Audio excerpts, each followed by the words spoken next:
If somebody asked you the question, which important decisions did the Warriors make to establish one of the greatest dynasties of all time?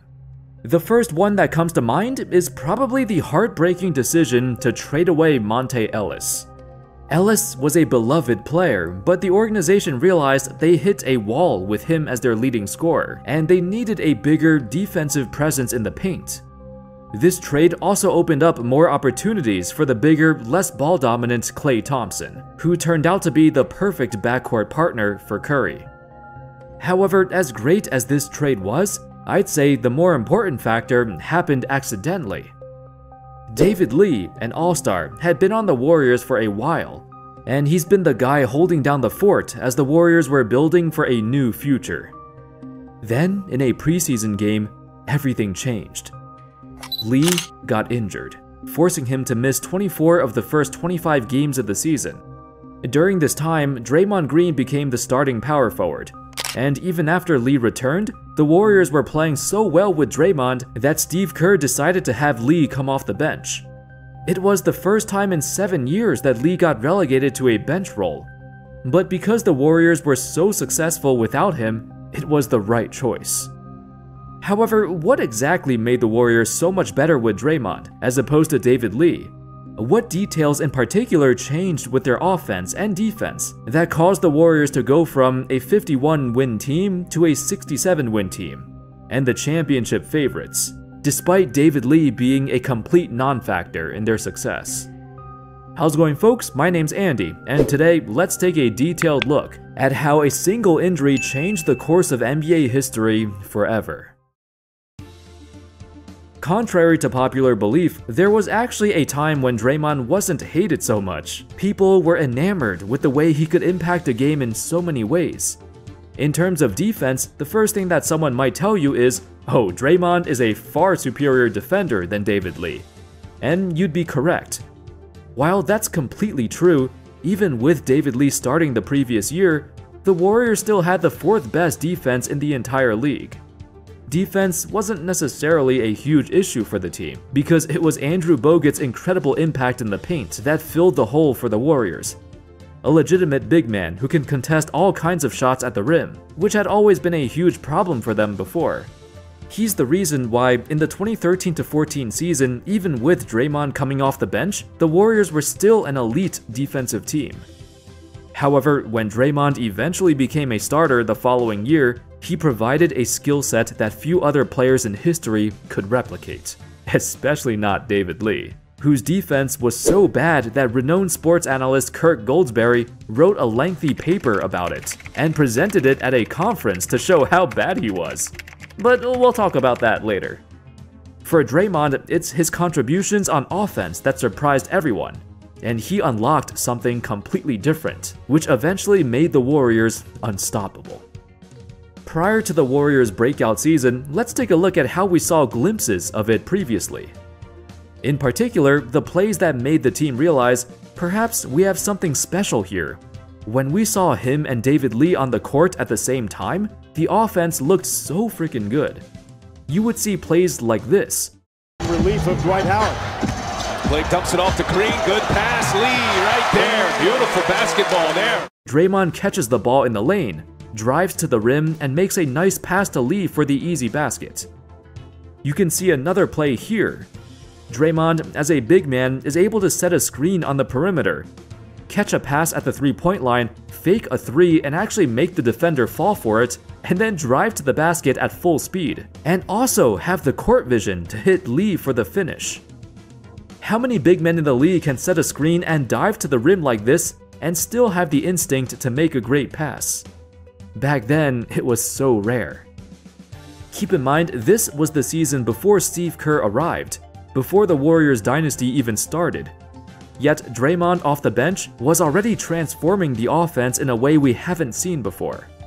According to PBP stats, that season, in over 500 minutes of Draymond and David Lee on the floor together, the Warriors had a ludicrous plus 15.7 net rating, the highest of any two-man duo on the roster, and it was largely due to Draymond's unique skill set offensively. On the other hand, in the times where David Lee was on the floor without Draymond, this is what the offense usually looked like. throw attempts in a game for one player because Mark was totally undermanned on the front line and just hacked him the whole game. David Lee. A lot of one-on-one possessions, a lot of holding the ball for long periods of time. While Lee was a good scorer, this type of offense slowed the team down, and it's not what the team envisioned as championship caliber basketball. Lee was a good passer too, but he always looked to score first, even in these actions right here. Now, if this was Draymond, he would take one dribble and look to pass for a better shot. But for Lee, his priority is to score himself. He's not looking to pass here. They run this play for him to score. So, you saw those numbers that showed how amazing the offense looked with both Dre and David playing together. The thing is, the Warriors realized David wasn't the reason for that. You could replace him with any other guy who can finish at the basket, and the offense would look just as good, as long as Draymond is going downhill. The 2014-15 season was known as the Warriors' breakout year and the start of their dynasty, led by Steve Kerr, a rookie head coach. Because David Lee suffered a preseason injury, Draymond was inserted into the starting lineup, and actually, he started in every game he played in that year. This caused the Warriors' offense to have a completely different look than usual, an offense that was much different than years past. The best way to visualize the difference is this particular stat right here, passes. In the 2013-14 season, the Warriors were dead last in the entire NBA in passes per game, as they made just about 243 passes per game. In the year immediately following David Lee's injury, that jumped to over 300 per game. Another year later, in their 73-win season, over 320 passes per game. Steve Kerr's goal for the Warriors offense was to maximize their two best scorers, Curry and Thompson. While they're excellent shooters off the dribble, they're even better coming off screens and shooting off the catch. The Warriors' quote motion offense, as they call it, had heavy inspiration from the 2014 Spurs, a team that played a beautiful style of team basketball. Every player on the court take turns being a playmaker, but with two of the greatest shooters of all time, the Warriors elevated this style to its highest potential. Due to the attention that Curry draws, Draymond's court vision became a necessity. Like I mentioned, very few power forwards in the league could set a screen and have the handles and vision to initiate a play like this. The Curry-Dre pick and roll soon became the most unguardable play in the entire league, because whatever you do, the Warriors create an advantage from it. Now, you might be wondering, what exactly is stopping David Lee from doing this too? I mean, he was one of the best passers at his position, with great handles for a big man as well. It's just, Lee, he was a ball-dominant player, and for his entire career, he always played the game the same way. It wasn't necessarily his fault. When he was in Golden State, a huge part of the offense was designed to run through him.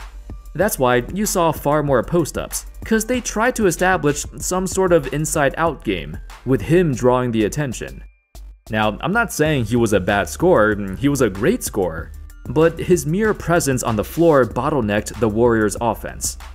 They reached their ceiling with him as a focal point. In his absence, the ball movement got so much better. It became their greatest weapon. Draymond on the kick out, better pass. The flyby, return it. Wide open, good! With all that being said, I've only briefly mentioned the defensive difference between David Lee and his successor. Out of every player in Draymond's generation, he arguably has the best claim to be able to guard 1 through 5, at least in his prime. Despite being listed at 6'6", his 7'1" wingspan and his sturdy, stoic frame gives him a solid foundation to defend players far bigger than him. The Warriors' most notorious lineup during their championship years was the infamous Death lineup, their small ball lineup with Draymond at center. In their 73-win season, this lineup played together for 172 minutes, where they outscored their opponents by 166 points. Eventually, the Death lineup evolved into the Hamptons 5, when Kevin Durant replaced Harrison Barnes. This lineup worked even better, cause, you got Kevin Durant instead of Harrison Barnes. But it worked because of Draymond's defensive versatility, something that David Lee never possessed. In fact, Lee was notorious for being one of the NBA's worst defenders, especially for a big man where defense matters the most. To continue what I was saying earlier, Kirk Goldsberry, who's regarded as one of the innovators of modern NBA analytics, gave a presentation at the MIT Sloan Conference for Sports Analytics. The topic was called the Dwight Effect. In particular, he talked about how one center, like Dwight Howard, can anchor an entire team to become the NBA's #1 defense. He proved that defense at the center position matters more than any other position. In that presentation, he also talked about David Lee, to prove his point that Lee most certainly cannot play center in any lineup, let alone a small ball lineup. He showed highlights after highlights of horrible defensive possessions from David Lee, and it got to the point where the entire crowd was just laughing. This became widespread in NBA circles, and a reporter asked Lee how he felt about this, to which he responded, quote, "There's a lot of different numbers to support a lot of different things. You can't have it both ways. You can't say me putting up 20 and 10 doesn't matter, because numbers don't matter, but at the same time, charts at MIT matter? You can't have it both ways." Well, it turns out, the charts at MIT did matter. The rise of the Golden State Warriors was built on analytics, and it coincided with the fall of David Lee. Sadly for him, his hamstring injury plus a lingering hip problem sparked the downfall of his entire career. The 2013-14 season turned out to be his final year as a starter, and since then, he got traded several times, until his retirement in 2017. Lee finished his career with a lone championship in 2015, but he didn't have much of an impact in that playoff run. He appeared in just 13 playoff games that year, playing just 8 minutes a game. It was a sign his time in Golden State came to an end, as they ushered in a new era without him.